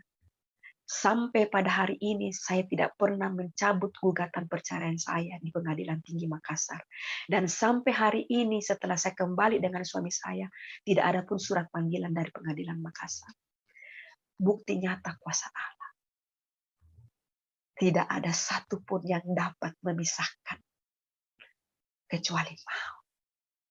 Genap firman Tuhan. Ini hidup saya.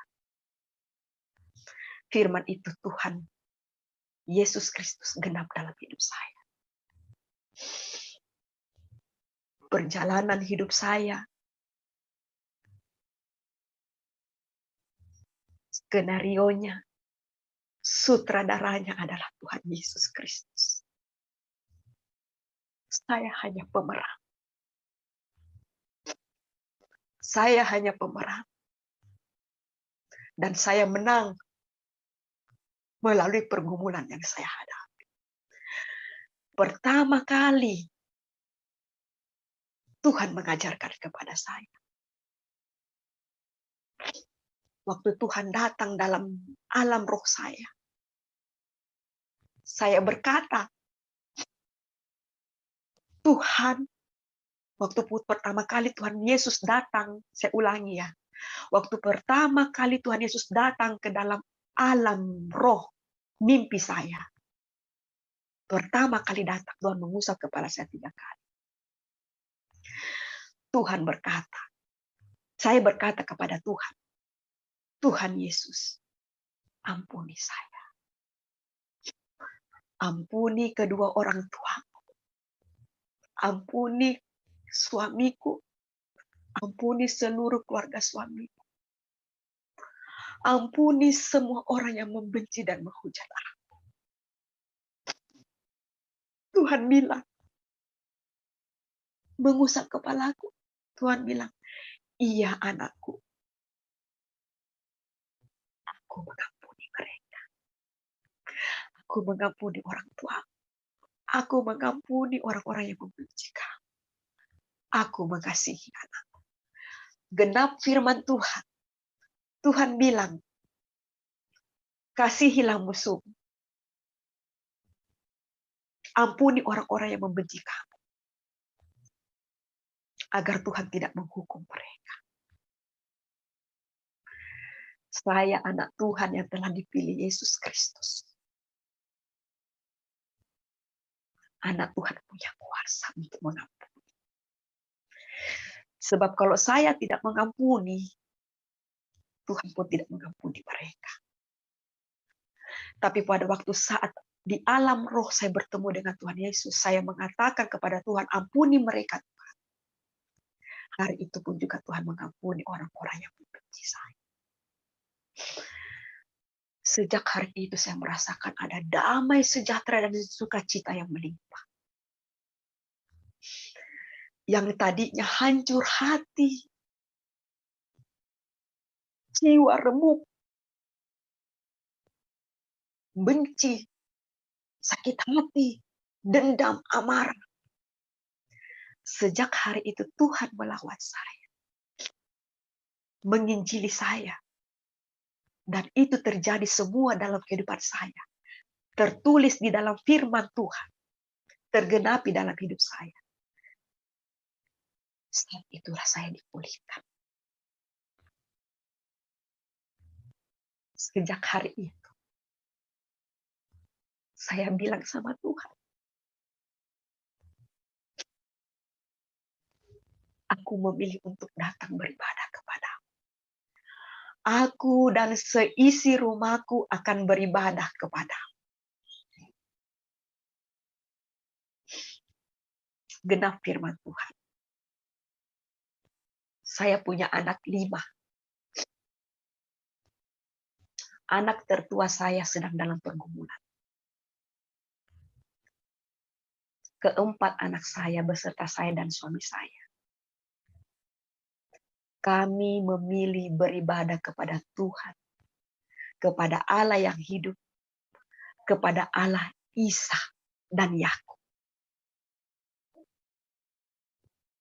Dalam kesaksian hidup saya ini, semua nama Tuhan dipermuliakan. Saya dipilih Tuhan untuk menjadi pemeran. Tetapi skenarionya, sutradaranya, produsernya, dialah Allah Tuhan Yesus Kristus. Dia Allah yang baik. Dia Allah yang mengasihi hidup saya.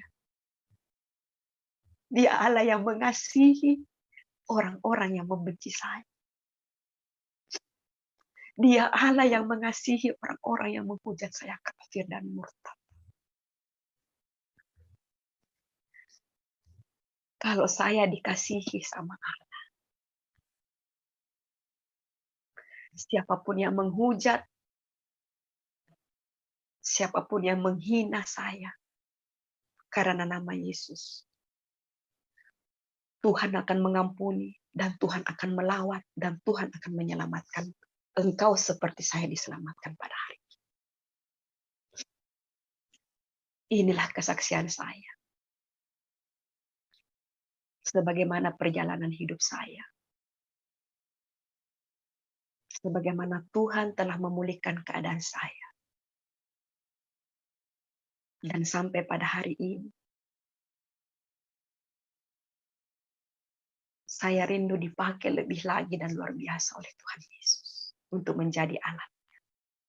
Puji nama Tuhan, demikianlah kesaksian yang sudah kita tonton bersama. Kiranya kesaksian ini dapat memberkati kita semua. Dan terima kasih buat semua yang sudah dukung dan support channel ini. Doa kami selalu menyertai saudara semua dimanapun berada. Sekali lagi terima kasih dan salam, sampai jumpa di kesaksian berikutnya.